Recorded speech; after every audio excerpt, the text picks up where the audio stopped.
आपदा प्रभावितों को आवंटित की जा रही राहत राशि वितरण में घोर धांधली हुई है। कांग्रेस पार्टी से संबंधित जिन लोगों का आंशिक नुकसान हुआ है, उन्हें पूरी राहत राशि एक मुश्त खाते में डाली गई, जबकि दूसरे दलों के प्रभावितों को पूर्णतः नष्ट हुए मकानों के बावजूद आंशिक नुकसान की रिपोर्ट बनाकर मात्र 20 से 25 हजार की राशि देकर चलता किया गया। आज ये परिवार खुद को ठगा सा महसूस कर अपने साथ हुए अन्याय का इंसाफ मांगने जिला प्रशासन के द्वार पहुंचने लगे हैं।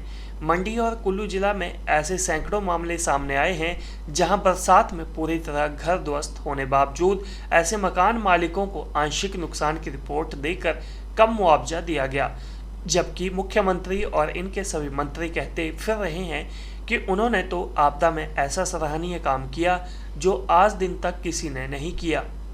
हिमाचल प्रदेश में कांग्रेस पार्टी की सरकार बनने के पश्चात दूसरा बजट कल सेशन जो कल शुरू हो रहा है, और स्वाभाविक रूप से दूसरे बजट सेशन में जिस प्रकार से हम देख रहे हैं कि एक साल के इस छोटे कार्यकाल में जो मुद्दे जनहित में हमने उठाए, उन मुद्दों को विधानसभा के अंदर पहली बात तो यह है कि एक साल का जो कार्यकाल कांग्रेस पार्टी का इस प्रकार से रहा कि चारों तरफ निराशा का माहौल है, नाराजगी का माहौल है, सारे काम ठप पड़े हैं।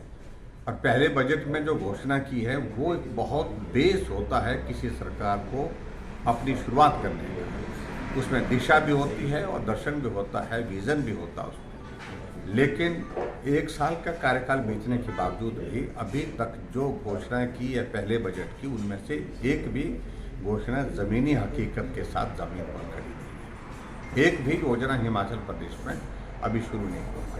पूरा एक साल का कार्यकाल कांग्रेस पार्टी के नेताओं ने, विशेष तौर से मुख्यमंत्री ने और उनके मंत्रियों ने इसी बात में गुजार दिया, जयराम ठाकुर की सरकार को कोसने में, केंद्र सरकार की सरकार नरेंद्र मोदी की सरकार को कोसने में।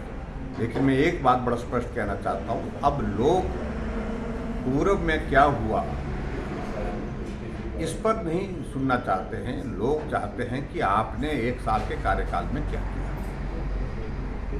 और ऐसे में बताने के लिए उनको कुछ नहीं है।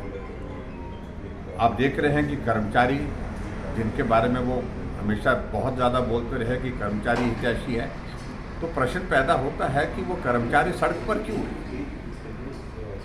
और बेरोजगारों के बारे में कहा कि बेरोजगारों के हित में हम हैं, तो ये बेरोजगारों के रिजल्ट इंटरव्यू की सारी प्रोसेस होने के बावजूद में एक साल क्या 14 महीने बीत गए, उसके बावजूद भी नहीं निकल पाए, तो इसका जवाब देना पड़ेगा। और ऐसे एक नहीं, बहुत सारी चीज़ों को लेकर के कानून व्यवस्था की परिस्थिति देख रहे हैं। इंडस्ट्री सेक्टर में इतनी बड़ी निराशा है कि इंडस्ट्री हिमाचल छोड़ करके दूसरे राज्यों में चले गई।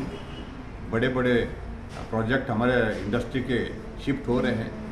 और उसी तरह से हेल्थ सेक्टर में आप देखिए, आयुष्मान भारत के साथ साथ दूसरा महत्वपूर्ण जो हमारी योजना जो चली थी प्रदेश सरकार की हिम केयर, उसकी ही जो पेंडेंसी है पेमेंट की लगभग 400 करोड़ के करीब पहुंच गई है, और वो सारी योजनाएं बंद होने के कगार पर है। प्राइवेट सेक्टर में तो हिम केयर को हॉस्पिटल में अब मना ही कर दिया गया है, और वही आगे सहारा योजना की परिस्थिति। ऐसी बहुत सारी चीज़ों को लेकर के, मुद्दों को लेकर के जो कल से बजट सत्र हिमाचल प्रदेश में शुरू हो रहा है, उसमें हम अपनी बात कहेंगे। और मैं इस बात को कह सकता हूँ कि एक साल के इस छोटे से कार्यकाल में ही हिमाचल प्रदेश विकास के लिए तरस रहा है। चारों तरफ त्राही त्राही मची हुई है, और कांग्रेस पार्टी की अपनी ही सरकार में वरिष्ठ नेता ही कांग्रेस के खिलाफ बोल रहे हैं, सरकार के खिलाफ बोल रहे हैं, मुख्यमंत्री के खिलाफ बोल रहे हैं। तो ऐसी बातों का जवाब इस बजट सत्र के दौरान मांगा जाए।